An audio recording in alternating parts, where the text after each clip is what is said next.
He's really a weak leader. Weak leader na hula ni Tatay Digongyo. Nagkatotoo nga ba? Tignan mo ang nangyayari ngayon. 1. Ang maanumalyang ghost flood control projects na pinunduhan ng trilyong piso na puro palpak walang malinaw na resulta. 2. Impeachment kay VP Sara na ayon sa Supreme Court at Senado, unconstitutional daw dahil sa 1-year bar rule. 3. Ang number 1 ghost employee ng Office of the Vice President na pa-travel sa ibang bansa, puro lang paninira sa kanya sumasahod kahit walang ginagawa. 4.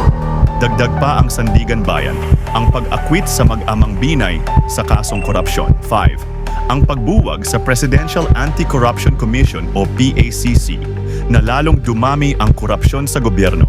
Ang tanong ngayon, gusto ba talaga nilang insultuhin at ipahiya ang presidente sa harap ng bayan?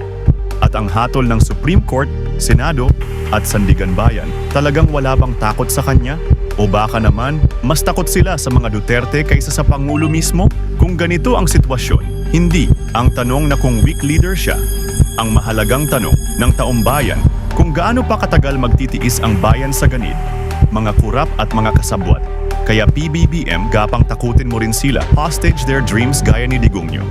Patunayan mong hindi ka nagpabaya at hindi totoo. Ang tagna ni Digongyo, we want justice, accountability, and transparency. Ano sa palagay nyo, maipapakulong ba ni PBBM ang mga buwaya? I-comment sa baba.